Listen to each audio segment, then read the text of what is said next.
Hey everyone, Raul Shah, Doc Shah Financial, and I'm going to give you what I think is the best investing advice. You don't need to buy every single stock. I know that sounds pretty obvious, but you'd be surprised at how many people go out and just chase anything. They chase a stock that's going up a lot. They chase a stock that's in the news a lot. They chase a stock that's getting a lot of attention from their friends. You're going to lose money if you do that. You don't need to have an opinion on every stock. You can be wrong about Tesla. You can be wrong about Nvidia. You can be wrong about Apple. You can be wrong about Facebook. You can be wrong about every stock, 99% of stocks, except for one. And when you find that one, that's the one that you have to really take advantage of, that opportunity, and you'll make money. If you take the reverse, which is you feel bad because you're missing out on certain stocks and you go out and you buy them just regardless of even if you don't understand what that company does, you're going to lose a lot of money. You don't need 20 stocks to get rich. You don't need 100 stocks to get rich. You need 4 to 5 really good companies that you understand and that you got for good prices.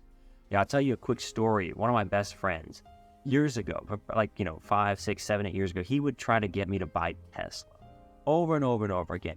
And I told him, I said, look, I don't think people are going to really buy those cars in the amount that would justify that stock price at the time, because I thought it was trading at a really expensive price. And I said, look, I don't think the range on the Teslas are really that good. I just don't know if people will buy it. Nothing against the product or anything. I mean, it seems like it's a really great car. I just didn't think that people, would really buy that car. And I was wrong. I mean, Teslas are everywhere now. You see them all the time. But I still made a lot of money because, I understood Dick's Sporting Goods. So, okay, I didn't understand Tesla, whatever. But I understood Dick's Sporting Goods. I'd been to that store so many times. I looked at the fundamentals. I looked at their market share, their unit economics. Everything looked so good, and the price was dirt cheap. That was actually the first article I ever wrote on Seeking Alpha. At the time, I think that stock was like 23 bucks a share. I don't know exactly what it is now, but it's almost become a 10-bagger in that time. And I think that I wrote that article right at the end of 2017.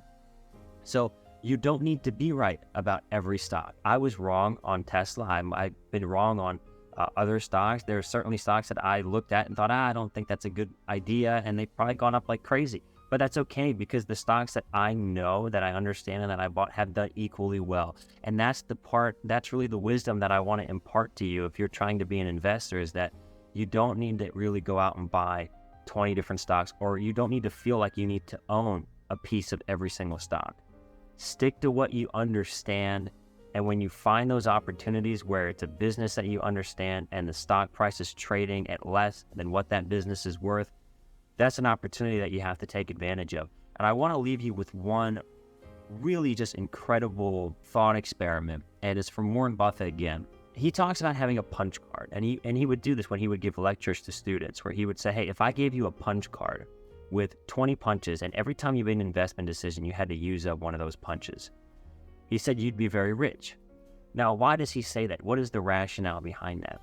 And it goes back to what the lesson in this video is, which is if you go out and just buy things, you're like a kid in a candy shop. You're not giving enough weight, enough consideration to each investment. And you're really just chasing and speculating at that point. It's a suboptimal way to go about getting rich. And when I talk about making money for myself or for clients, I'm not talking about making, $2,000, $5,000. I'm thinking in terms of millions, deca millions. I want myself and my clients to have a lot of money one day. So you're going to need a very disciplined and patient investment strategy. And when you're looking at stocks, you have to stick to what you know. And if you use that same analogy, the 20 punch cards, if you do your job as an investor, you won't even use all 20 punches. And the reason is simple, because you won't have had to use all 20 punches.